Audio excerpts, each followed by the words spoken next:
한국이 없으면 해결이 불가능한 상태입니다. 백악관 공식 성명에 적힌 단 한 줄에 전 세계가 발칵 뒤집혔습니다. 불과 2주 전만 해도 상상도 못할 말이었죠. 미국과 유럽은 전쟁을 끝내기 위해 강력한 제재로 러시아의 숨통을 조였습니다. 이에 러시아 정부는 핵연료 수출 중단을 선언하며 반격에 나섰죠. 핵연료 공급이 끊기자 미국의 원전 가동에 빨간불이 들어왔고 제재로 세계를 쥐락펴락하던 미국은 러시아 앞에 무릎을 꿇기 직전이었습니다. 하지만 바로 그때 미국에게 먼저 손을 내민 나라가 있었습니다. 모두가 책임을 회피할 때 모든 책임을 짊어질 준비가 된 나라, 대한민국이었죠. 한국의 도움으로 위기에서 벗어난 미국, 그리고 이어진 충격적인 발표에 세계는 경악했습니다. 대한민국에게 모든 핵 주권을 넘기겠습니다. 도대체 무슨 일이 벌어진 걸까요? 모두가 지켜볼 때 먼저 움직인 나라, 대한민국의 이야기. 지금 시작합니다. 미국이 숨을 멈출 뻔했습니다. 러시아가 우라늄 공급을 끊었고 원자력 발전소는 물론 모든 결제 시스템이 싹 다 잠겨버린 겁니다. 단순한 에너지 위기가 아니라 거래 자체가 아예 죽어버린 미국 역사상 최악의 경제 위기를 맞닥뜨리기 직전이었죠. 저는 미 재무부 제재감사 분석실에서 20년 넘게 숫자를 뜯어봤습니다. 에단 콜드웰 선임 감사관이에요. 웬만한 금융 쇼크는 다 봐왔습니다. 제재가 흔들면 시장이 겁먹고 겁먹으면 돈줄이 마르는 구조를 손바닥 보듯 알았어요. 그런데 그날 회의실에서 받아든 슬라이드 한 장에 숨이 턱 막혔습니다. 한국이라는 단어가 적혀 있었거든요. 해결책하네요. 그날 아침 재무부 건물 복도가 유난히 조용했습니다. 보통 위기가 터지면 사람들이 바빠지거든요. 전화기가 울리고 문서가 오가고 목소리가 높아지죠. 그런데 그날은 달랐어요.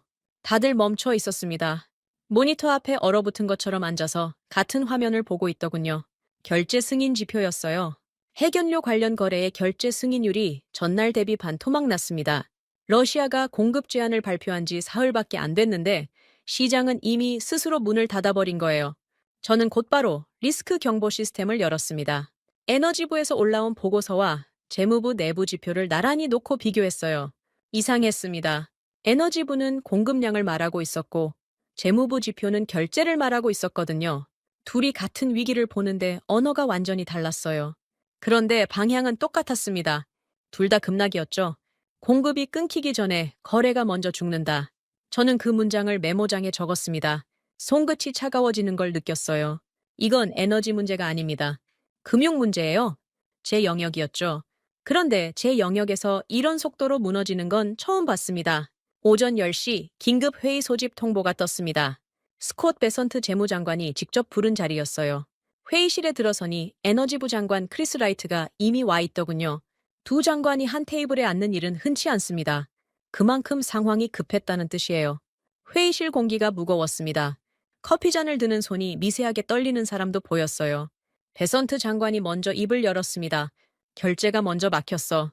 공급 차단 발표가 나오자마자 보험사들이 빠지기 시작했고 운송 계약이 멈췄어. 라이트 장관이 고개를 끄덕였어요. 발전소들이 연료 재고를 확인하고 있습니다. 당장은 버틸 수 있지만 신규 계약이 안 되면 내년이 문제예요.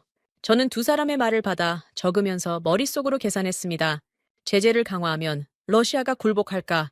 아니, 그 전에 우리 쪽 거래선이 먼저 마를 수도 있겠다. 펜을 쥔 손에 힘이 들어갔어요. 베선트 장관이 화면을 전환했습니다. 백악관 국가안보회의 자료였어요. 저는 그 자료를 보자마자 등이 뻣뻣해지는 걸 느꼈습니다. 슬라이드 한 장에 대체 공급원 후보가 정리되어 있었거든요. 유럽, 일본, 그리고 한국. 그런데 한국 옆에는 다른 나라에 없는 문구가 붙어 있었습니다. 동업구조 검토 대상. 동업이라고요? 저는 속으로 되물었습니다. 미국이 한국과 동업을 한다고? 핵연료 공급에서? 말이 안 됐어요. 저는 그 페이지를 따로 표시해서 제 증거 파일에 저장했습니다. 나중에 반박할 근거로 쓰려고요. 라이트 장관이 그 슬라이드를 가리키며 말했습니다. 시간이 없습니다. 유럽은 자기네 물량 확보하느라 정신없고 일본은 규모가 안 돼요. 한국만 당장 움직일 수 있는 체계를 갖추고 있습니다. 저는 끼어들었어요. 장관님, 한국이 연료 공정 기술을 가지고 있는 건 압니다. 하지만 동업은 다른 문제 아닙니까? 권한을 나눠준다는 건데 그게 오히려 리스크를 키울 수 있습니다. 베선트 장관이 저를 봤습니다. 콜드웰, 자네 생각은 뭔가? 제재와 금융 통제로 질서를 유지해야 합니다. 권한을 밖으로 넘기면 통제력을 잃어요. 지금 시장이 불안한 건 공급 때문이 아니라 신뢰 때문입니다. 우리가 흔들리는 모습을 보이면 안 됩니다. 저는 확신에 차서 말했습니다. 그게 20년간 제가 봐온 세상이었으니까요. 제재로 누르고 금융으로 옥죄고 결국 상대가 우리 규칙에 들어오게 만드는 것. 그게 미국이 질서를 유지하는 방식이었어요. 한국에 권한을 준다는 건 그 방식을 스스로 부정하는 거라고 생각했습니다. 아니, 확신했어요.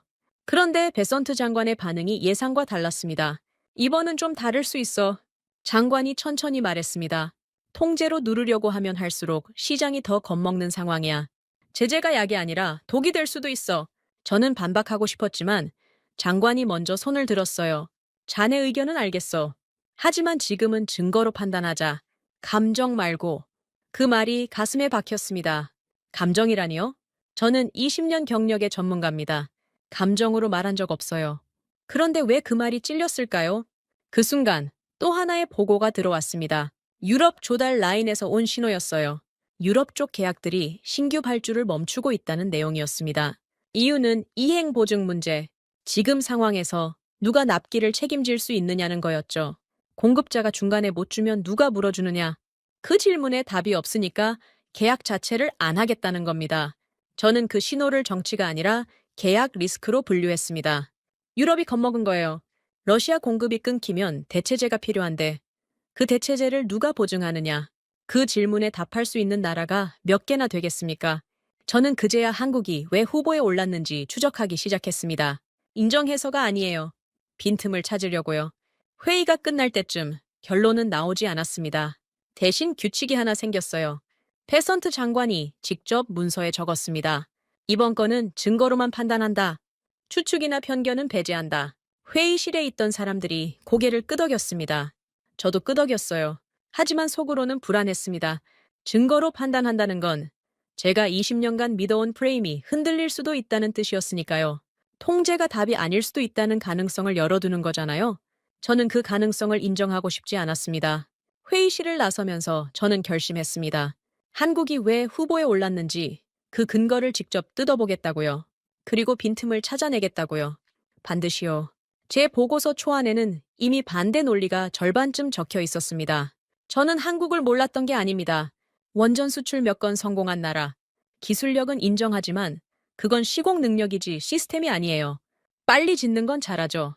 하지만 책임을 지는 구조가 있느냐, 검증을 버틸 수 있느냐. 저는 회의적이었습니다. 그런 나라에 권한을 준다고요? 미국의 핵심 에너지 공급망에 한국을 끼워 넣는다고요? 불가능합니다. 저는 그렇게 확신했어요. 사무실로 돌아오는 길, 복도 창문으로 워싱턴의 회색 하늘이 보였습니다. 곧 눈이 올 것 같았어요. 저는 발걸음을 멈추고 잠시 서 있었습니다. 머릿속에서 아까 그 슬라이드가 계속 떠올랐거든요. 한국, 동업구조 검토 대상. 그 문장이 자꾸 눈앞에 어른거렸어요. 저는 고개를 저었습니다. 말도 안 돼. 그렇게 혼잣말을 하고 다시 걸었습니다. 그런데 그 확신이 무너지기 시작한 건 바로 다음 날부터였습니다. 다음 날 아침, 제 책상 위에 서류 뭉치가 쌓여 있었습니다. 국가별 대체 공급원 분석 자료였어요. 두께가 손가락 3마디는 됐죠. 저는 커피를 한 모금 마시고 첫 페이지를 넘겼습니다. 눈이 따가웠어요. 간밤에 거의 못 잤거든요. 머릿속에서 질문 하나가 계속 맴돌았습니다. 왜 하필 한국인가? 저는 그 질문을 파고들기로 했습니다. 반박하려면 근거가 필요하니까요. 한국이 왜 후보에 올랐는지 알아야 왜 안 되는지도 설명할 수 있잖아요. 저는 빈 종이를 꺼내서 표를 그리기 시작했습니다. 국가별 비교표였어요. 유럽, 일본, 한국. 각 나라의 생산 능력, 기술 수준, 계약 구조를 한눈에 볼 수 있게 정리했죠. 그런데 표를 채워갈수록 이상한 점이 보이기 시작했습니다. 기술 수준은 3곳 다 비슷했어요. 유럽도, 일본도, 한국도 핵연료 공정 기술은 갖추고 있었습니다. 차이는 다른 데 있었어요.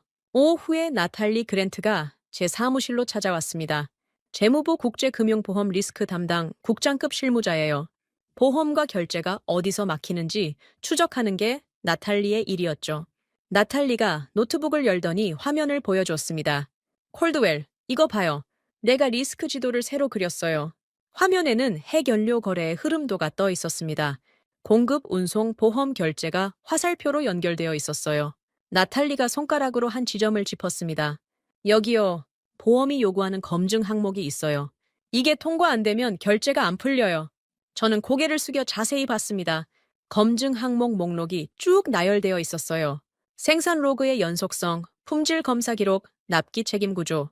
생산량보다 이런 항목들이 먼저 체크된다는 거였죠. 그러니까 얼마나 만드느냐보다 어떻게 증명하느냐가 먼저라는 거예요?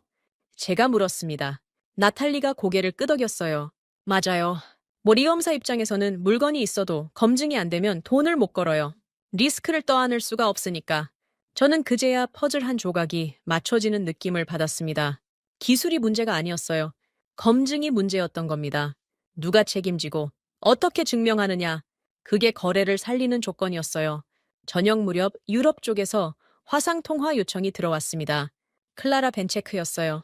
유럽 원전 조달 계약 자문을 맡고 있는 변호사입니다. 저는 노트북을 켜고 통화를 연결했습니다. 클라라의 얼굴이 화면에 떴어요. 피곤해 보였습니다. 유럽도 지금 난리라는 게 얼굴에 다 드러나 있었죠. 콜드웰, 유럽 상황 전해드릴게요. 클라라가 바로 본론으로 들어갔습니다. 지금 조달 계약들이 다 멈췄어요. 신규 발주가 안 나가요. 이유가 뭡니까? 이행 보증 조항 때문이에요. 지금 계약서에는 납기 실패 시 책임을 분리하는 구조가 많거든요. 공급자 따로, 운송 따로, 품질 따로. 그런데 보험사들이 이 구조를 안 받아요. 저는 메모를 했습니다. 책임 분리 구조, 보험 거부.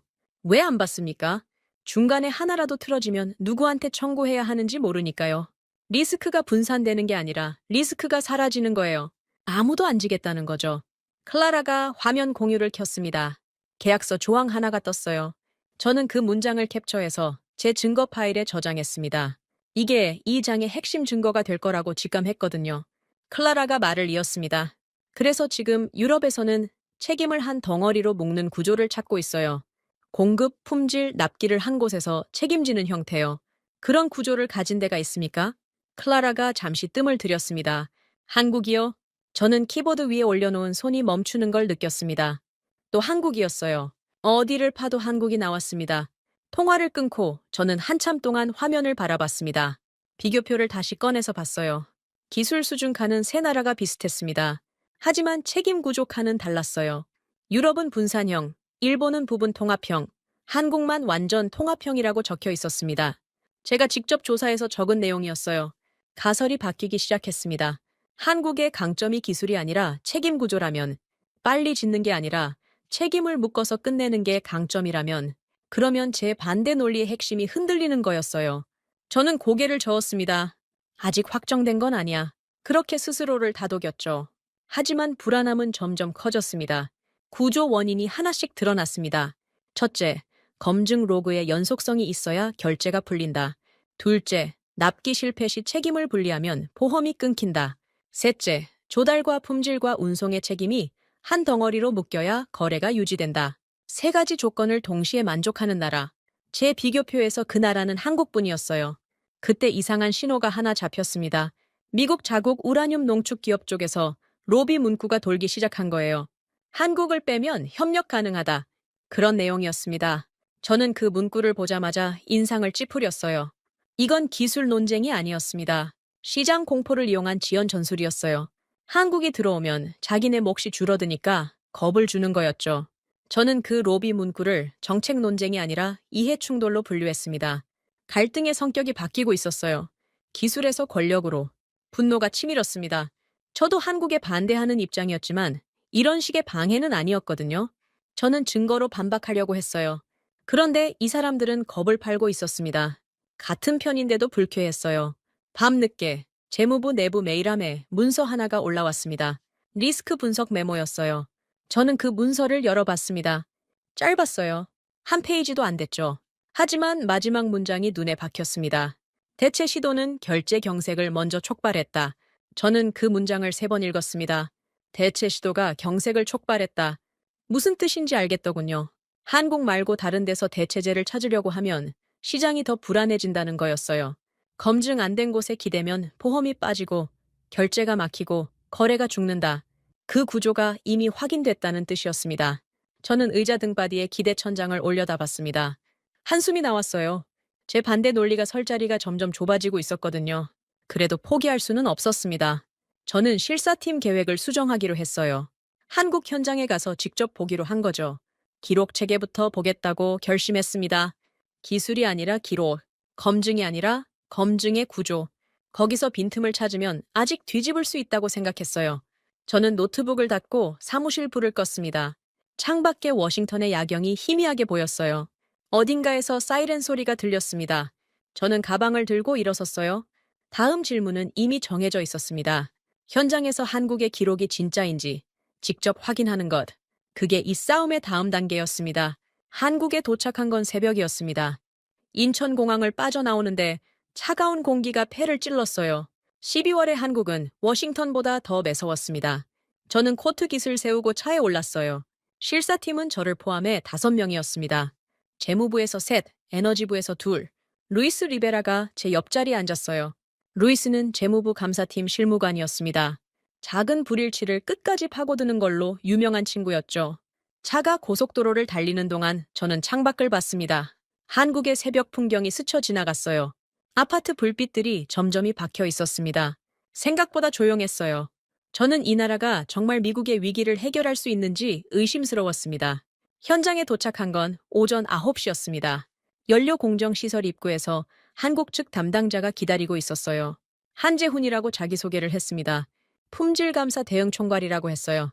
나이는 50대 초반쯤으로 보였습니다. 인상이 단단했어요. 말투는 조용했지만 눈빛이 흔들리지 않더군요. 한재훈이 회의실로 안내했습니다. 저는 자리에 앉자마자 바로 본론으로 들어갔어요. 브리핑은 최소화해 주십시오. 저희가 보고 싶은 건 설명이 아니라 기록입니다. 한재훈이 고개를 끄덕였습니다. 알겠습니다. 어떤 기록을 원하십니까? 공정추적 로그, 품질 점검표, 감사 서명 원본, 날짜와 서명이 남아있는 자료 전부요. 저는 일부러 차갑게 말했습니다. 상대가 설명으로 포장하려 들면 안 되니까요. 숫자와 서명만 보면 조작 여부를 알 수 있습니다. 그게 제 방식이었어요. 한재훈이 잠시 자리를 비웠다가 서류 상자 2개를 들고 돌아왔습니다. 테이블 위에 상자를 내려놓더니 뚜껑을 열었어요. 안에는 바인더가 빼곡히 들어있었습니다. 요청하신 자료입니다. 최근 3년치 공정 로그와 점검표예요. 저는 바인더 하나를 꺼내 펼쳤습니다. 날짜, 작업자 서명, 검사 항목, 결과값. 한 페이지에 모든 게 적혀 있었어요. 루이스가 다른 바인더를 집어들었습니다. 루이스의 눈이 빠르게 움직였어요. 페이지를 넘기면서 뭔가를 찾고 있었죠. 여기 누락된 구간이 있는 것 같은데요. 루이스가 손가락으로 한 지점을 짚었습니다. 저도 옆에서 봤어요. 날짜 사이에 이틀 정도 공백이 있었습니다. 한재훈이 다가와서 확인했습니다. 아, 그 구간은 설비 점검 기간이었습니다. 가동을 멈췄던 날이에요. 한재훈이 다른 바인더를 꺼내 펼쳤습니다. 설비 점검 로그였어요. 날짜가 정확히 일치했습니다. 이게 당시 점검 기록입니다. 연결해서 보시면 공백이 아니라 정상 절차예요. 루이스가 2 바인더를 나란히 놓고 비교했습니다. 한참을 들여다보더니 고개를 끄덕였어요. 연결되네요. 저는 속으로 혀를 찼습니다. 빈틈이라고 생각했는데 빈틈이 아니었거든요. 오전 내내 저희는 기록을 뒤졌습니다. 루이스가 앞장서서 의심 가는 부분을 짚었고 한재훈이 그때마다 연결 기록을 꺼내 맞춰줬어요. 샘플링 흔적, 서명 체계, 승인 절차. 루이스가 파고들 때마다 한재훈은 말로 설명하지 않았습니다. 그냥 다른 문서를 꺼내서 보여줬어요. 기록으로 대답했죠. 점심시간이 지나도 저희는 쉬지 않았습니다. 저는 제 노트북에 메모를 계속 적었어요. 한국을 깎아내릴 문장을 찾으려고요. 홍보 과장, 실제와 다름, 검증 불가. 이런 문장을 쓸 근거를 찾고 있었습니다. 그런데 근거가 안 나왔어요. 오후 3시쯤 루이스가 저한테 작은 목소리로 말했습니다. 콜드웰, 이상해요. 뭐가? 조작 가설이 성립할 공간이 없어요. 기록 간 연결이 너무 촘촘해요. 저는 대답하지 않았습니다. 저도 같은 생각을 하고 있었거든요. 그때 회의실 문이 열리고 한 사람이 들어왔습니다. 50대 후반의 여성이었어요. 한재훈이 일어나서 인사했습니다. 서미연 자문관님이십니다. 검증 절차 관련해서 도움을 주실 거예요. 서미연. 저는 그 이름을 들어본 적이 있었습니다. 미국 규정 기반 연료 안전 검증 분야에서 20년 넘게 일한 사람이에요. 한국인인데 미국 시스템을 누구보다 잘 아는 전문가로 알려져 있었죠. 서미연이 자리에 앉으며 말했습니다. 콜드웰 감사관님, 제가 미국 규정과 한국 자료 공개 범위를 맞춰드릴 수 있어요. 어디까지 보여드릴 수 있는지 규정 문장으로 정리해뒀습니다. 서미언이 서류 한 장을 내밀었어요. 저는 그 서류를 받아봤습니다. 미국 측 규정 조항과 한국 측 공개 가능 항목이 1대1로 대응되어 있었어요. 깔끔했습니다. 군더더기가 없었죠. 이 범위 안에서는 비공개 구역 자료도 열람 가능합니다. 서미언이 말했습니다. 저는 그 서류를 다시 한번 읽었어요. 이 설계가 없었으면 저희는 핵심 기록에 접근 자체가 안 됐을 겁니다. 그걸 한국인이 미국 규정 언어로 풀어낸 거였어요. 저는 서미언을 올려다봤습니다. 이 사람이 26년을 버텨온 사람이구나? 그 생각이 스쳤어요. 불편했습니다. 인정하고 싶지 않았거든요. 저녁이 되자 실사팀은 하루 일정을 정리했습니다. 저는 제 노트북을 열어보고서 초안을 다시 봤어요. 홍보과장이라고 적어뒀던 문장이 눈에 들어왔습니다. 저는 그 문장을 지웠어요. 근거가 없었으니까요. 루이스가 옆에서 물었습니다. 콜드웰 솔직히 어때요? 뭐가? 조작 가설. 유지할 수 있을 것 같아요. 저는 대답 대신 창밖을 봤습니다. 해가 지고 있었어요. 한국의 하늘이 붉게 물들어 있었습니다. 조작 가설은 점점 설 자리를 잃고 있었어요. 의심은 이게 가짜 아닌가 해서 왜 이런 체계가 가능한가로 바뀌고 있었습니다. 그게 더 불편했어요. 가짜면 깎아내리면 되는데 진짜면 인정해야 하니까요. 호텔로 돌아오는 차 안에서 저는 생각했습니다. 워싱턴에 돌아가면 문구 전쟁이 더 거칠어질 거라고요. 현장에서 빈틈을 못 찾았으니까 반대파는 다른 방법을 쓸 겁니다. 기술을 공격할 수 없으면 문장을 공격하겠죠. 팩트시트에서 단어를 지우고 권한을 흐리게 만들고 그런 식으로요. 저는 가방에서 노트북을 꺼내 증거 파일을 열었습니다. 오늘 확인한 기록들을 전부 정리해서 저장했어요. 단단히 묶어둬야 했습니다. 다음 싸움은 기술이 아니라 문서가 될 테니까요. 차창 밖으로 한국의 밤거리가 스쳐 지나갔습니다. 넌 사인 불빛이 흐릿하게 번졌어요. 저는 눈을 감았습니다. 실사를 이겨낼 수 없는 쪽이 문장을 지우려 들면 누가 막을 것인가? 그 질문이 머릿속에서 맴돌았습니다. 워싱턴에 돌아온 건 이틀 뒤였습니다. 시차 때문에 머리가 멍했어요. 그런데 공항에서 휴대폰을 켜자마자 메일이 쏟아졌습니다. 23통. 전부 같은 건에 대한 거였어요. 백악관 팩트시트 문구 수정안. 저는 공항 로비 의자에 앉아서 메일을 훑었습니다. 손이 떨렸어요. 분노 때문이었습니다. 회람 문서가 돌고 있었습니다. 백악관 내부에서 작성된 문서였어요. 내용은 간단했습니다. 한국 관련 권한 표현을 완화 또는 삭제할 것. 저는 그 문장을 3번 읽었습니다. 완화 또는 삭제, 협력은 유지하되 실질 권한은 비우겠다는 뜻이었어요. 저는 그 회람 문서를 캡처해서 제 증거 파일에 저장했습니다. 저항 증거로 분류했어요. 현장 실사에서 확인한 기록 묶음과 같은 레벨에 넣었습니다. 이 싸움이 기술이 아니라 권력이라는 게 문서로 확정된 순간이었죠. 다음 날 아침, 저는 재무부 건물로 출근했습니다. 엘리베이터에서 내리는데 누군가 제 이름을 불렀어요. 콜드웰. 돌아보니 낯선 얼굴이었습니다. 양복이 비쌌어요. 넥타이 핀이 금색으로 번쩍였죠. 브래들리 쇼입니다. 잠깐 얘기 좀 할 수 있을까요? 브래들리 쇼, 미국 우라늄 농축 기업의 최고 경영자였어요. 로비 문구를 뿌리고 다니는 사람이라는 건 이미 알고 있었습니다. 저는 시계를 봤어요. 회의까지 20분 남았습니다. 5분만요. 쇼가 복도 한쪽으로 저를 이끌었습니다. 장가 쪽이었어요. 사람이 별로 없었죠. 쇼가 낮은 목소리로 말했습니다. 콜드웰, 한국 건 좀 신중하게 가야 해요. 우리 산업이 위험해집니다. 무슨 뜻입니까? 한국이 들어오면 미국 기업들 설 자리가 없어져요. 지금 투자하고 있는 시설들 다 물거품 됩니다. 저는 쇼의 눈을 똑바로 봤습니다. 쇼 씨, 지금 시장이 멈춘 건 한국 때문이 아닙니다. 검증된 대안이 없어서예요. 그건 시간 문제 아닙니까? 우리도 준비하고 있어요. 준비요? 언제 됩니까? 쇼가 대답하지 않았습니다. 저는 고개를 저었어요. 실례하겠습니다. 사무실에 들어와서 저는 한숨을 쉬었습니다. 쇼의 논리는 간단했어요. 한국을 빼면 자기네가 그 자리를 차지할 수 있다. 그런데 문제는 시간이었습니다.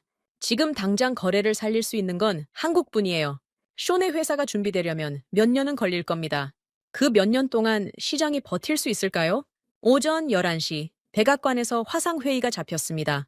팩트시트 문구 조율 회의였어요. 저는 노트북을 켜고 접속했습니다. 화면에 여러 얼굴이 떴어요. 그중 하나가 눈에 들어왔습니다. 가레서디, 백악관 문구 담당 고위 실무 비서관이었어요.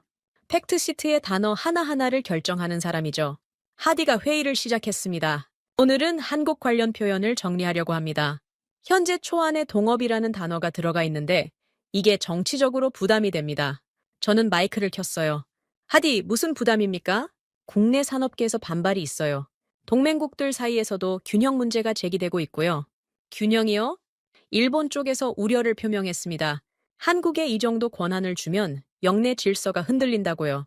저는 속으로 욕이 나왔습니다. 영내 질서라니요. 지금 거래가 멈춰서 시장이 죽어가고 있는데 체면 싸움을 하자는 겁니까? 하디가 말을 이었습니다.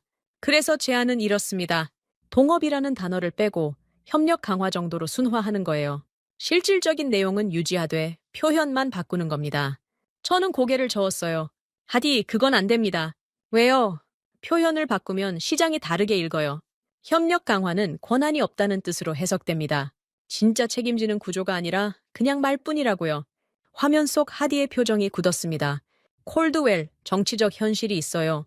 정치적 현실이요? 지금 결제가 막혀서 발전소들이 연료 계약을 못하고 있습니다. 그게 현실이에요. 회의실이 조용해졌습니다.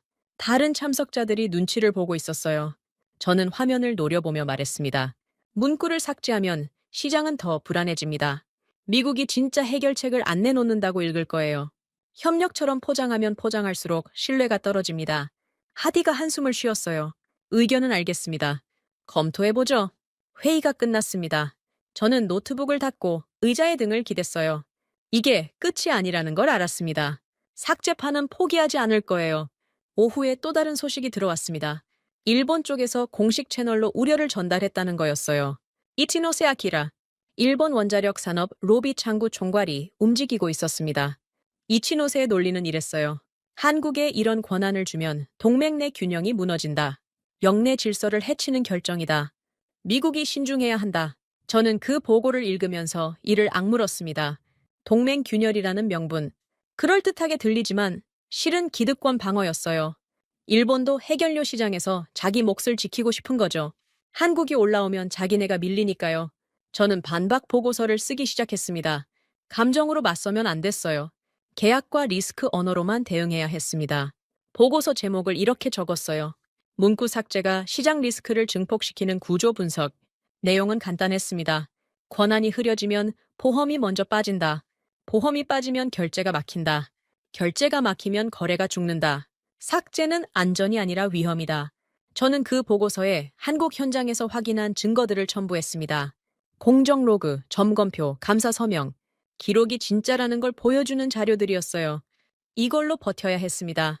저녁 무렵 나탈리가 제 사무실로 찾아왔습니다. 콜드웰, 힘들어 보여요. 힘들죠.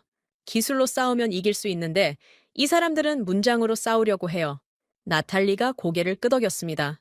삭제파가 버티는 근거가 뭔지 알아요? 뭔데요? 현장 증거가 정치 문장을 이길 수 있느냐.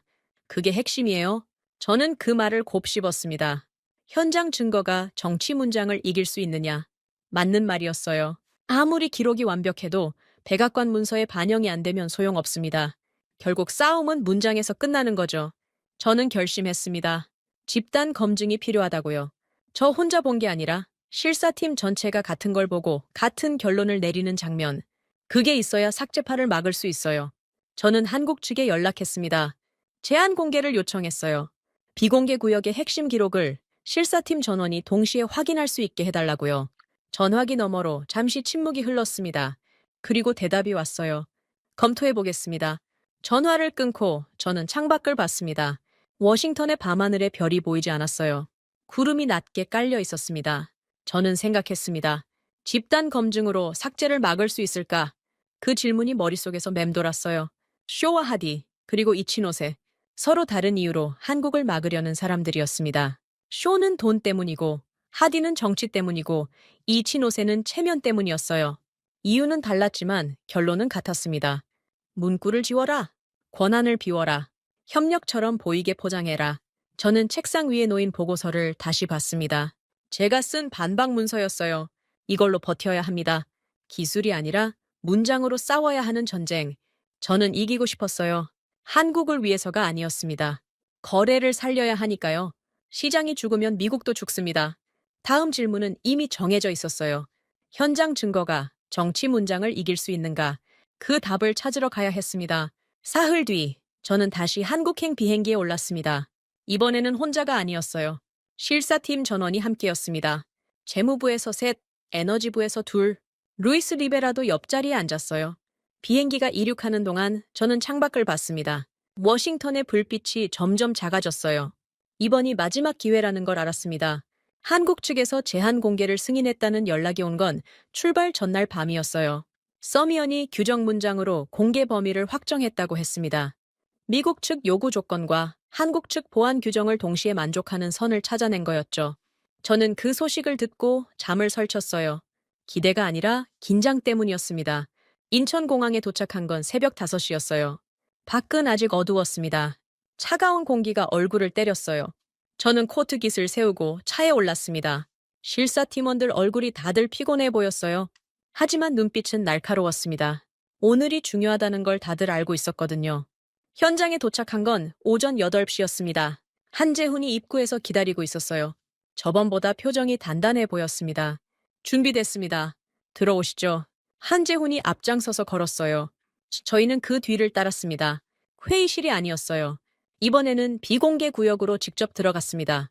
복도가 길었어요. 형광등 불빛이 차갑게 비쳤죠. 보안 게이트를 3번 통과했습니다. 마지막 게이트 앞에서 서미언이 기다리고 있었어요. 서미언이 서류 한 장을 들어 보였습니다. 이게 오늘 공개 범위입니다. 미국 규정 조항과 한국 측 보안 기준을 맞춘 결과예요. 저는 그 서류를 받아봤습니다. 항목이 23개였어요. 공정 로그, 품질 검사 기록, 설비 가동 이력, 감사 서명 원본, 핵심 자료가 전부 포함되어 있었습니다. 서미언이 말했어요. 이 범위 안에서는 촬영 빼고 전부 가능합니다. 메모, 복사, 대조 검증 다 되고요. 저는 고개를 끄덕였습니다. 고맙습니다. 그 말이 입에서 나온 게 스스로도 의외였어요. 저는 원래 쉽게 고맙다고 하는 사람이 아니거든요. 비공개 구역 안으로 들어갔습니다. 넓은 공간이었어요. 테이블이 여러 개 놓여 있었죠. 테이블 위에 바인더와 문서 상자가 쌓여 있었습니다. 한재훈이 설명했어요. 요청하신 자료를 항목별로 정리해 두었습니다. 각 테이블에 한 항목씩 배치했고요. 실사 팀원들이 흩어졌습니다. 각자 맡은 항목으로 갔어요.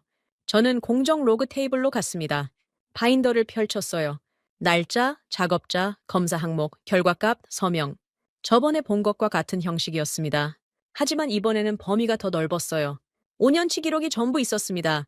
루이스가 옆 테이블에서 품질 검사 기록을 뒤지고 있었어요. 루이스의 손이 빠르게 움직였습니다. 페이지를 넘기고, 메모하고, 다시 넘기고. 저는 루이스를 지켜봤어요. 루이스가 틈을 찾으려 한다는 걸 알았습니다. 마지막까지 조작 가설을 버리지 않는 거죠. 1시간쯤 지났을 때 루이스가 손을 들었습니다. 여기요. 이상한 부분이 있어요. 저는 루이스 옆으로 갔어요. 루이스가 바인더 한 페이지를 짚었습니다. 이 구간, 서명 필체가 달라요. 같은 사람 이름인데 글씨가 다릅니다. 한재훈이 다가왔어요. 바인더를 확인하더니 다른 서류를 꺼냈습니다. 이건 교대 근무 기록입니다. 이 날짜에 해당 작업자가 야간조에서 주간조로 바뀌었어요. 피로도 때문에 필체가 달라질 수 있습니다. 한재훈이 두 서류를 나란히 놓았어요. 날짜가 정확히 일치했습니다. 루이스가 두 서류를 번갈아 봤어요. 한참을 들여다보더니 고개를 끄덕였습니다. 연결되네요. 저는 속으로 한숨을 쉬었어요. 또 빈틈이 아니었습니다. 루이스가 파고들 때마다 한재훈이 연결 기록을 꺼내 맞췄어요. 설명이 아니라 문서로요.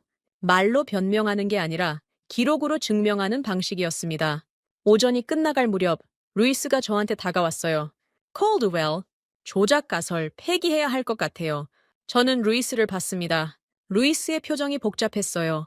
인정하기 싫지만 인정할 수밖에 없는 얼굴이었죠. 저도 같은 기분이었습니다. 점심시간에도 저희는 쉬지 않았어요. 김밥과 커피를 들고 테이블에서 먹었습니다. 한재훈이 추가 자료를 가져왔어요. 설비 가동 이력이었습니다. 저는 그 자료를 펼쳐봤어요. 기계 하나하나의 가동 시간, 점검 주기, 교체 이력이 전부 기록되어 있었습니다. 에너지부에서 온 실사팀원이 물었어요. 이 기록은 누가 관리합니까? 한재훈이 대답했습니다. 현장 작업자가 1차로 입력하고 감사팀이 2차로 검증합니다. 3차로 외부 인증기관이 분기마다 확인하고요. 외부 인증이요? 네, 국제 기준에 맞춰서요. 저는 그 말을 듣고 메모했습니다. 3중 검증 체계, 이건 제가 예상 못한 부분이었어요. 현장 자체 기록만 있는 줄 알았는데 외부 인증까지 붙어 있었습니다. 오후 3시 실사팀 전원이 한 테이블에 모였습니다. 각자 확인한 내용을 공유하는 시간이었어요. 저는 먼저 물었습니다. 조작 의심 가는 부분 있습니까? 다들 고개를 저었어요. 루이스도요. 재무부에서 온 다른 팀원이 말했습니다. 기록 간 연결이 너무 촘촘해요. 하나를 조작하려면 연결된 다른 기록도 다 바꿔야 하는 구조예요. 그건 사실상 불가능합니다. 에너지부 팀원이 덧붙였어요. 설비 이력도 마찬가지예요. 가동 시간이 공정 로그랑 정확히 맞아요. 이걸 맞추려면 기계 자체를 조작해야 하는데 그건 흔적이 남습니다. 저는 테이블을 둘러봤습니다. 5명의 얼굴이 같은 표정을 하고 있었어요. 의심이 끝났다는 얼굴이었습니다. 집단 판정이 내려지는 순간이었죠. 저는 노트북을 열어보고서 초안을 수정했습니다. 가능성이라고 적어뒀던 문장을 확인으로 바꿨어요. 한국의 기록 체계가 검증을 통과했다. 그 문장이 공식 기록으로 남는 거였습니다. 오후 5시 마지막 절차가 남았습니다. 제3자 인증 서명이었어요. 서미연이 서류 한 장을 가져왔습니다. 외부 인증 기관의 감사 보고서였어요. 맨 아래에 서명과 직인이 찍혀 있었습니다. 저는 그 서류를 읽었어요. 핵심 문장이 눈에 들어왔습니다. 핵심 공정 기록의 연속성이 확인됨. 권위 있는 기관이 찍은 한 줄이었어요. 이 한 줄이 워싱턴에서 버티는 힘이 될 거라고 생각했습니다. 현장을 나서면서 저는 뒤를 돌아봤어요. 비공개 구역 입구가 멀어지고 있었습니다. 저는 이상한 기분이 들었어요. 패배감이 아니었습니다. 뭐라고 해야 할까요? 인정해야 할 것을 인정했다는 느낌이었어요. 채 오르기 전에 루이스가 말했습니다. 콜드웰, 이거 진짜네요. 우리가 틀렸어요. 저는 대답하지 않았습니다. 틀렸다는 말을 입 밖에 내기가 어려웠거든요. 하지만 속으로는 알고 있었어요. 제 편견이 무너졌다는 걸요. 호텔로 돌아오는 차 안에서 저는 창밖을 봤습니다. 한국의 저녁 하늘이 어두워지고 있었어요. 가로등 불빛이 하나씩 켜지기 시작했습니다. 저는 눈을 감았어요. 머릿속으로 다음 단계를 그렸습니다. 현장 검증은 끝났어요. 이제 워싱턴으로 돌아가서 이 결과를 문서로 만들어야 합니다. 삭제파가 문구를 지우려 할 거예요. 하지만 이제 저한테는 증거가 있었습니다. 실사팀 전원이 같은 걸 보고 같은 결론을 내렸다는 기록이요. 저는 가방에서 노트북을 꺼냈어요. 증거 파일을 열었습니다. 오늘 확인한 모든 자료를 정리해서 저장했어요. 사진은 없지만 메모와 복사본이 있었습니다. 이걸로 싸워야 했어요. 차창 밖으로 넌사인이 스쳐 지나갔습니다. 한글로 된 간판들이 빠르게 흘러갔어요. 저는 그 불빛들을 보면서 생각했습니다. 이 나라가 진짜였구나. 숨기는 기술이 아니라 숨길 필요 없는 기록의 구조였구나. 비행기는 다음 날 아침이었어요. 저는 호텔방에서 밤새 보고서를 썼습니다. 눈이 따가웠지만 멈출 수 없었어요. 이 문서가 워싱턴에서 문구를 지키는 방패가 될 테니까요. 워싱턴에 돌아온 건 밤 11시였습니다. 공항에서 택시를 타고 집으로 가는 동안 저는 창밖을 봤어요. 워싱턴의 야경이 익숙하게 느껴졌습니다. 하지만 제 머릿속은 여전히 한국에 있었어요. 비공개 구역에서 본 기록들, 실사팀원들의 표정, 서미연이 내민 서류, 그 장면들이 계속 떠올랐습니다. 집에 도착해서 샤워도 안 하고 노트북을 켰어요. 보고서를 다시 봐야 했거든요. 저는 제가 썼던 초안을 열었습니다. 제목이 눈에 들어왔어요. 한국 해결료 공급 협력안, 리스크 분석. 저는 그 제목을 한참 바라봤습니다. 뭔가 틀렸다는 느낌이 들었어요. 리스크 분석, 그게 문제였습니다. 저는 처음부터 한국을 리스크로 분류했어요. 권한을 주면 위험하다. 통제를 놓치면 안 된다. 그런 프레임으로 보고서를 썼죠. 하지만 현장에서 본 건 달랐습니다. 한국은 리스크가 아니라 리스크를 끝내는 구조였어요. 저는 제목을 지웠습니다. 새로 적었어요. 해결료 공급망 안정화를 위한 한국 협력 구조 분석, 제재와 통제의 언어를 줄이고 검증과 책임의 언어를 넣었습니다. 그게 제가 현장에서 본 진짜 모습이었으니까요. 다음 날 아침, 저는 재무부로 출근했습니다. 사무실에 들어서자마자 나탈리가 찾아왔어요. 콜드웰, 한국 다녀왔다면서요? 어땠어요? 저는 의자에 앉으며 대답했습니다. 진짜였어요. 진짜요? 기록이요? 조작 가설이 성립할 공간이 없었어요. 나탈리가 제 맞은편에 앉았습니다. 노트북을 열더니 화면을 보여줬어요. 나도 그 사이에 정리한 게 있어요. 시장 신호 분석이에요. 화면에는 그래프가 떠 있었습니다. 보험 가입률, 결제 승인율, 계약 체결 건수, 3가지 지표가 나란히 놓여 있었어요. 나탈리가 손가락으로 그래프를 짚었습니다. 여기 봐요. 러시아 공급 차단 발표 이후로 보험 가입률이 먼저 떨어졌어요. 그 다음에 결제 승인율, 그 다음에 계약 건수. 순서가 있군요. 네, 보험이 먼저 반응해요. 보험사들이 리스크를 잃고 빠지면 결제가 막히고 거래가 죽는 거예요.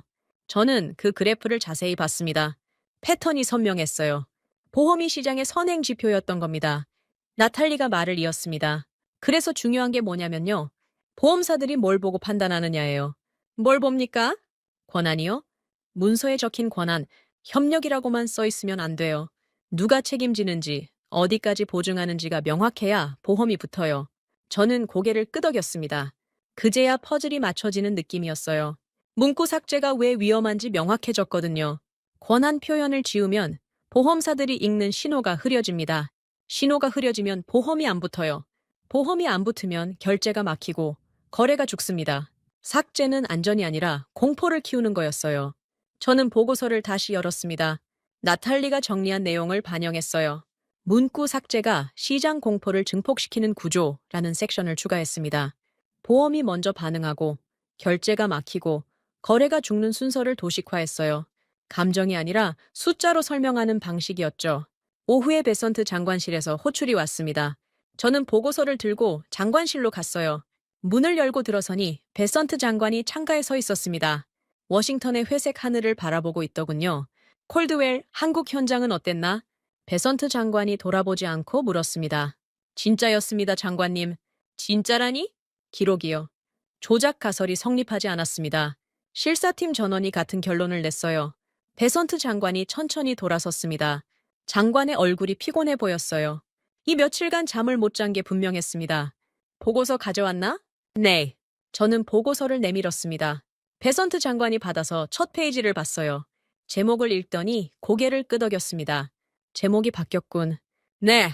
리스크 분석에서 안정화 구조 분석으로 바꿨습니다. 왜? 현장에서 본 게 그거였으니까요. 한국은 리스크가 아니라 리스크를 끝내는 구조였습니다. 베선트 장관이 보고서를 넘겼습니다. 한참을 읽더니 고개를 들었어요. 삭제파가 아직도 밀고 있어. 알고 있습니다. 하디가 오늘도 문구 수정안을 돌렸어. 동업 표현을 협력 강화로 바꾸자고. 저는 이를 악물었습니다. 아직도 그 짓을 하고 있었군요. 장관님, 문구를 바꾸면 시장이 다르게 읽습니다. 보험사들이 권한이 없다고 판단하면 거래가 안 살아나요. 알아. 그래서 자네 보고서가 필요한 거야. 베선트 장관이 보고서를 책상에 내려놓았습니다. 이걸 결제 기준으로 쓰겠어. 정치적 안전이 아니라 시장 안정으로 판단한다. 저는 그 말을 듣고 안도했습니다. 기준이 바뀌는 순간이었어요. 통제냐 허용이냐가 아니라 거래가 사느냐 죽느냐. 그게 새로운 기준이 된 거였죠. 사무실로 돌아오는 길에 저는 생각했습니다. 삭제파의 논리가 뭐였는지. 처음에는 기술을 공격했어요. 한국 기술이 믿을 만하냐, 검증이 됐냐. 그런데 현장 실사에서 기술 논쟁이 끝났습니다. 기록이 진짜라는 게 확인됐으니까요. 그 다음에는 정치를 공격했어요. 국내 산업이 위험하다. 동맹 균형이 무너진다. 하지만 그것도 버티기 어려워졌습니다. 시장이 죽으면 산업도 죽으니까요. 이제 남은 건 체면뿐이었어요. 쇼는 자기 회사 체면, 하디는 정치적 체면, 이치노세는 일본의 체면. 논리가 아니라 감정이었습니다. 저는 그 감정에 맞대응하지 않기로 했어요. 계약과 리스크 언어로만 반박하는 게 더 효과적이니까요. 저녁 무렵 이상한 문서가 하나 올라왔습니다. 재무부 내부 기록 보관소에서 온 거였어요. 서미연 관련 자료였습니다. 저는 그 문서를 열어봤어요. 서미연이 과거에 로비 압박을 거절한 기록이 있었습니다. 15년 전이었어요. 당시 미국 쪽 기업이 한국 검증 자문 라인에 압력을 넣었대요. 특정 절차를 건너뛰게 해달라는 요청이었죠. 서미연이 그걸 규정 위반으로 차단했습니다. 공식 문서로 거절 사유를 남겼어요. 저는 그 기록을 읽으면서 이상한 기분이 들었습니다. 이 사람이 26년을 버틴 방식이 이거였구나. 말로 싸우지 않고 기록으로 남기는 것. 거절도 문서로, 승인도 문서로. 그래서 지금까지 살아남은 거였어요. 저는 그 기록을 보고서의 배경 자료에 반영했습니다. 서미연의 거절 기록이 한국 검증 체계의 신뢰 출처라는 문장을 넣었어요. 사람의 시간이 정책의 근거가 되는 구조. 그게 제가 본 한국의 진짜 힘이었습니다. 밤 9시, 저는 사무실에서 혼자 보고서를 마무리했어요. 창밖에 워싱턴의 야경이 보였습니다. 빌딩 불빛들이 점점이 박혀 있었어요. 저는 커피를 한 모금 마시고 화면을 봤습니다. 보고서가 완성됐어요. 제목부터 결론까지 전부 바꿨습니다. 제재와 통제의 언어를 줄이고 검증과 책임의 언어를 넣었어요. 대체 가능이라는 단어도 삭제했습니다. 한국은 대체 가능한 옵션이 아니라 거래를 살리는 기준이었으니까요. 저는 보고서를 저장하고 노트북을 닫았습니다. 의자에 등을 기대고 천장을 봤어요. 한숨이 나왔습니다. 피곤했지만 이상하게 개운했어요. 이제 남은 건 하나였습니다. 백악관 발표에서 핵심 문구가 살아남는 것. 그게 마지막 관문이었어요. 보고서는 완성됐지만 삭제판은 아직 움직이고 있었습니다. 하디가 수정안을 계속 돌리고 있었거든요. 저는 눈을 감았습니다. 머릿속으로 다음 싸움을 그렸어요. 공식 문서가 이 결론을 받아들일 수 있는가? 그 질문이 맴돌았습니다. 사무실을 나서면서 저는 휴대폰을 확인했어요. 베선트 장관에게서 메시지가 와 있었습니다. 내일 백악관 회의. 자네도 참석해. 저는 그 메시지를 읽고 주먹을 쥐었어요. 마지막 싸움이 시작되는 거였습니다. 백악관 회의실에 들어서는 순간 심장이 빠르게 뛰었습니다. 이 방에 들어온 건 처음이 아니었어요. 하지만 이번은 달랐습니다. 오늘 결정되는 문구 하나가 시장을 살리거나 죽일 거였거든요. 저는 가방을 꽉 쥐고 자리에 앉았어요. 손바닥에 땀이 배어 있었습니다. 회의실에는 이미 여러 사람이 와 있었어요. 베선트 장관이 맨 앞줄에 앉아 있었고 라이트 장관이 그 옆에 있었습니다. 가렛 하디도 보였어요. 하디의 얼굴이 굳어 있었습니다. 아직 포기 안 했구나. 저는 속으로 생각했어요. 회의 시작 전에 하디가 서류를 돌렸습니다. 팩트시트 수정안이었어요. 저는 그 서류를 받아봤습니다. 첫 페이지를 열자마자 인상이 찌푸려졌어요. 동업이라는 단어가 지워져 있었거든요. 그 자리에 협력 강화라고 적혀 있었습니다. 저는 옆에 앉은 나탈리를 봤어요. 나탈리도 같은 서류를 보고 있었습니다. 나탈리의 표정이 어두워졌어요. 우리 둘 다 같은 생각을 하고 있었죠. 이건 타협이 아니라 후퇴였습니다. 하디가 앞에 나가서 설명을 시작했어요.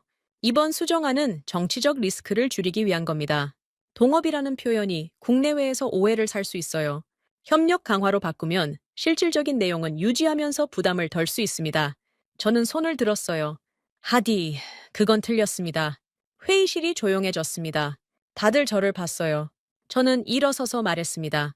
문구를 바꾸면 시장이 다르게 읽습니다. 협력 강화는 권한이 없다는 뜻으로 해석돼요. 보험사들이 그걸 보고 판단합니다. 권한이 흐려지면 보험이 안 붙고 보험이 안 붙으면 결제가 막히고 거래가 죽습니다. 저는 가방에서 보고서를 꺼냈어요. 현장 실사 결과와 시장 신호 분석이 담긴 문서였습니다. 여기 증거가 있습니다. 실사팀 전원이 한국 현장에서 기록을 확인했어요. 조작 가설은 폐기됐습니다. 그리고 시장 분석 결과, 문구 삭제가 오히려 공포를 키운다는 게 확인됐어요. 하디가 반박했습니다. 콜드웰, 그건 기술적인 분석이잖아요. 정치적 현실도 고려해야 합니다. 정치적 현실이요? 지금 결제가 막혀서 발전소들이 연료 계약을 못하고 있습니다. 그게 현실이에요. 문구 하나 바꿔서 체면 살리려다가 시장을 죽이면 그건 정치적 실패입니다. 회의실에 침묵이 흘렀어요. 하디의 얼굴이 붉어졌습니다. 뭔가 말하려다가 입을 다물었어요. 그때 문이 열렸습니다. 모든 사람이 일어섰어요. 트럼프 대통령이 들어왔거든요. 대통령이 자리에 앉으며 손을 흔들었습니다. 앉으세요. 대통령이 테이블을 둘러봤어요. 상황 보고 들었어. 해결료 공급망 문제지?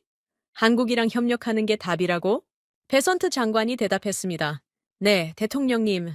현장 실사 결과가 나왔습니다. 한국의 기록 체계가 검증을 통과했어요. 그래? 그럼 뭐가 문제야? 하디가 끼어들었습니다. 대통령님, 문구 문제가 있습니다. 동업이라는 표현이 정치적으로 부담이 될 수 있어요. 협력 강화로 순화하는 게 안전합니다. 대통령이 하디를 봤어요. 협력 강화? 그게 무슨 뜻이야? 하디가 대답하려는데 제가 먼저 말했습니다. 대통령님, 문구를 바꾸면 시장이 불안해집니다. 권한이 없다는 신호로 읽히거든요. 삭제가 안전이 아니라 위험입니다. 대통령이 저를 봤어요. 자네는? 에단 콜드웰입니다. 재무부 제재감사분석실 선임 감사관이에요. 아, 현장 가서 확인한 사람이구먼. 네. 진짜였어? 네, 대통령님. 기록이 진짜였습니다. 대통령이 잠시 생각하더니 고개를 끄덕였어요. 알았어. 원한대로 가자. 동업 표현 유지해. 회의실이 술렁였습니다. 하디의 얼굴이 하얗게 변했어요. 저는 안도의 한숨을 내쉬었습니다. 결단이 내려진 거였어요. 대통령이 일어서며 말했습니다. 타협해서 약하게 보이면 안 돼. 할 거면 제대로 해야지. 대통령이 나가고 회의실에 웅성거리는 소리가 퍼졌어요. 저는 자리에 앉아서 눈을 감았습니다. 심장이 아직도 빠르게 뛰고 있었어요. 회의가 끝난 뒤 베선트 장관이 저한테 다가왔습니다. 콜드웰, 잘했어. 감사합니다, 장관님. 자네 보고서가 결정적이었어. 증거가 있으니까 대통령도 판단할 수 있었던 거야. 저는 고개를 숙였어요. 20년 경력 동안 이런 칭찬을 들어본 적이 별로 없었거든요. 오후에 백악관 공동 발표가 나갔습니다. 팩트시트가 배포됐어요. 저는 사무실에서 그 문서를 열어봤습니다. 핵심 문장이 눈에 들어왔어요. 한국을 핵연료 공급망 안정화를 위한 전략 동업 파트너로 지정한다.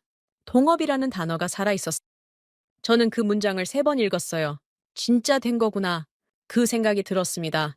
저녁 무렵 도미노가 시작됐습니다. 유럽 조달 라인에서 신호가 왔어요. 백악관 발표를 보고 계약 문구를 재정렬하겠다는 내용이었습니다. 동업 구조에 맞춰서 새 계약을 준비하겠다고요. 클라라 벤체크에게서 직접 연락이 왔어요. 콜드웰, 유럽 쪽이 움직이기 시작했어요. 백악관 발표가 신호가 됐어요. 그렇군요. 보험사들도 반응하고 있어요. 권한이 명확하니까 리스크 평가를 다시 하겠대요. 저는 전화를 끊고 창밖을 봤습니다. 워싱턴의 저녁 하늘이 붉게 물들고 있었어요. 시장이 다시 움직이기 시작한 거였습니다. 그런데 반발도 있었어요. 일본 쪽에서 즉각 반응이 왔습니다. 이치노세 아키라가 공식 채널로 우려를 표명했어요. 동맹 균형 문제를 다시 제기했죠. 하지만 이번에는 힘이 없었습니다. 백악관 발표가 이미 나갔으니까요. 결정을 뒤집으려면 증거가 필요한데 이치노세한테는 증거가 없었어요. 그냥 지연 논리만 반복할 뿐이었습니다. 쇼도 마찬가지였어요. 브래들리 쇼가 언론에 인터뷰를 했습니다. 미국 산업이 위험하다. 일자리가 줄어든다. 그런 이야기를 했죠. 하지만 반응이 시원찮았어요. 시장이 살아나기 시작했는데 누가 그 말을 듣겠습니까? 밤 9시 한국 측에서 공식 반응이 나왔습니다. 이재명 대통령이 성명을 발표했어요. 저는 뉴스로 그 내용을 봤습니다. 한국은 이번 협력을 통해 글로벌 에너지 안보에 기여할 것입니다. 책임 있는 파트너로서 역할을 다하겠습니다. 짧은 성명이었어요. 하지만 핵심이 담겨 있었습니다. 책임 있는 파트너. 그게 한국이 말하는 방식이었어요. 저는 노트북을 열어 증거 파일을 정리했습니다. 오늘 있었던 일을 전부 기록했어요. 백악관 회의, 대통령 결단, 팩트시트 확정, 유럽 반응, 일본 반발. 하나하나 날짜와 시간을 적었습니다. 이게 공식 기록으로 남아야 하니까요. 파일을 저장하고 화면을 바라봤어요. 팩트시트 문구가 떠 있었습니다. 전략 동업 파트너. 그 5글자가 눈에 박혔어요. 저는 처음에 이 단어를 막으려고 했습니다. 한국에 권한을 주면 안 된다고 생각했어요. 통제를 놓치면 질서가 무너진다고 믿었죠. 그런데 틀렸습니다. 통제가 답이 아니었어요. 검증 가능한 책임이 답이었습니다. 의자의 등을 기대고 천장을 봤어요. 한숨이 나왔습니다. 피곤했지만 이상하게 후련했어요. 나탈리가 사무실 문을 두드렸습니다. 콜드웰 아직 있었어요. 수고했어요. 오늘 진짜 대단했어요. 뭐가? 회의실에서요. 하디한테 정면으로 반박하는 거 처음 봤어요. 저는 웃었어요. 할 말은 해야죠. 나탈리가 나가고 저는 다시 화면을 봤습니다. 이제 남은 건 하나였어요. 이 변화가 어떻게 사람의 시간으로 회수되는지, 서미연이 26년을 버틴 기록, 한재훈이 현장에서 보여준 기록, 그 시간들이 어떻게 인정받는지 정리해야 했습니다. 저는 새 파일을 열었어요. 최종 보고서를 쓰기 시작했습니다. 제목을 이렇게 적었어요. 핵연료 공급망 안정화 협력 최종 결과 보고. 이게 마지막 작업이었습니다. 창밖에 워싱턴의 밤이 깊어가고 있었어요. 불빛들이 하나씩 꺼지고 있었습니다. 저는 커피를 한 모금 마시고 키보드에 손을 올렸어요. 끝내야 했습니다. 제대로 된 기록으로요. 최종 보고서를 제출한 건 그 주 금요일이었습니다. 베선트 장관 결재를 받고 백악관 기록 보관소에 공식 등록됐어요. 저는 사무실에서 등록 완료 알림을 받았습니다. 화면에 뜬 문서 번호를 보면서 한숨을 내쉬었어요. 끝났구나. 그 생각이 들었습니다. 보고서 제목은 이랬어요. 핵연료 공급망 안정화를 위한 한미 전략 협력 구조 분석. 처음 제가 썼던 제목과 완전히 달랐습니다. 처음에는 리스크 분석이었거든요. 한국을 리스크로 분류했었죠. 권한을 주면 위험하다. 통제를 놓치면 안 된다. 그게 제 출발점이었어요. 하지만 결론은 정반대였습니다. 보고서 마지막 문장을 저는 이렇게 적었어요. 한국은 대체 가능한 옵션이 아니라 공급망 안정화의 기준이다. 대체 가능이라는 단어를 삭제했습니다. 제가 처음에 그렇게 분류했던 단어였는데요. 현장에서 본 것, 시장에서 확인한 것, 회의실에서 싸운 것, 그 모든 게 그 단어를 지우게 만들었어요. 보고서를 쓰면서 저는 서미연의 기록을 다시 봤습니다. 재무부 내부 보관소에서 찾아낸 자료였어요. 서미연이 26년 동안 남긴 검증 기록, 거절 문서, 절차 설계 메모. 한 사람이 미국 규정 속에서 버틴 시간이 전부 기록으로 남아 있었습니다. 저는 그 자료를 보고서의 배경 섹션에 반영했어요. 한국 검증 체계의 신뢰 출처라는 항목을 만들었습니다. 서미연의 이름을 직접 넣지는 않았어요. 하지만 그 사람의 시간이 정책의 근거가 됐다는 건 분명했습니다. 개인의 버팀이 국가의 선택을 가능하게 한 거였어요. 나탈리가 보고서를 읽고 저한테 물었습니다. 콜드웰, 이 배경 자료는 어디서 찾은 거예요? 내부 보관소에 있었어요. 20년 넘게 쌓인 기록이더라고요. 한 사람이 이걸 다 남긴 거예요? 네. 나탈리가 고개를 저었어요. 대단하네요. 말로 안 하고 기록으로 남기는 사람. 저도 같은 생각이었습니다. 보고서 제출 후 저는 후속 회의에 참석했어요. 핵연료 공급망 관련 실무 조율 회의였습니다. 회의 자료를 준비하면서 저는 한 가지를 바꿨어요. 한국을 표기하는 방식이었습니다. 전에는 대체 공급원 후보라고 적었거든요. 옵션 중 하나라는 뜻이었죠. 이번에는 전략기준 파트너라고 적었습니다. 옵션이 아니라 기준. 그게 제 편견 철회의 방식이었어요. 말로 선언하는 게 아니라 문서 표기를 바꾸는 것. 그게 더 정확하다고 생각했습니다. 회의에서 아무도 그 표기에 이의를 제기하지 않았어요. 베선트 장관이 고개를 끄덕였고 다른 참석자들도 받아들였습니다. 기준이 바뀐 게 공식화된 순간이었죠. 회의가 끝나고 사무실로 돌아오는 길에 저는 생각했습니다. 처음 이 일을 시작했을 때 저는 확신에 차 있었어요. 한국은 안 된다. 권한을 주면 위험하다. 통제를 놓치면 질서가 무너진다. 그게 20년간 제가 믿어온 세상이었습니다. 하지만 틀렸어요. 현장에서 기록을 봤을 때 제 가설이 무너졌습니다. 시장 신호를 분석했을 때 제 프레임이 틀렸다는 걸 알았어요. 회의실에서 삭제파와 싸울 때 저는 이미 다른 사람이 되어 있었습니다. 저녁 무렵 저는 사무실에서 혼자 앉아 있었어요. 창밖에 워싱턴의 야경이 보였습니다. 빌딩 불빛들이 점점이 박혀 있었어요. 저는 커피를 마시면서 화면을 봤습니다. 팩트시트 문구가 떠 있었어요. 전략 동업 파트너. 그 단어가 아직도 눈에 박혀 있었습니다. 하지만 저는 경계를 늦추지 않았어요. 삭제파가 사라진 게 아니었거든요. 쇼는 여전히 로비를 하고 있었고 하디는 물러났지만 다른 사람들이 있었습니다. 이치노세도 마찬가지였어요. 지연 논리를 반복하면서 기회를 노리고 있었죠. 문구를 지우려는 손은 다시 등장할 수 있었습니다. 다음 정권, 다음 위기, 다음 협상, 언제든 같은 싸움이 반복될 수 있었어요. 저는 그걸 알고 있었습니다.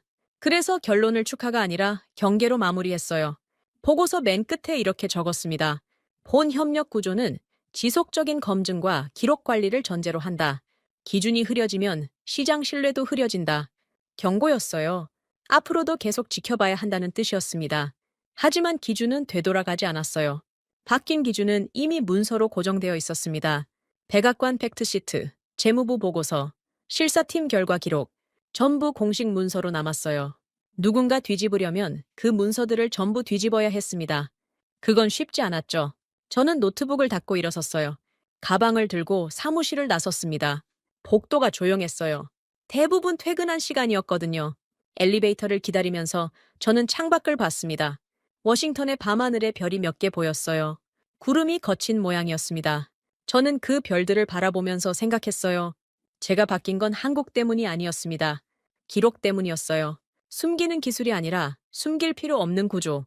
말로 설득하는 게 아니라 문서로 증명하는 방식. 그게 저를 바꿨습니다. 엘리베이터가 도착했어요.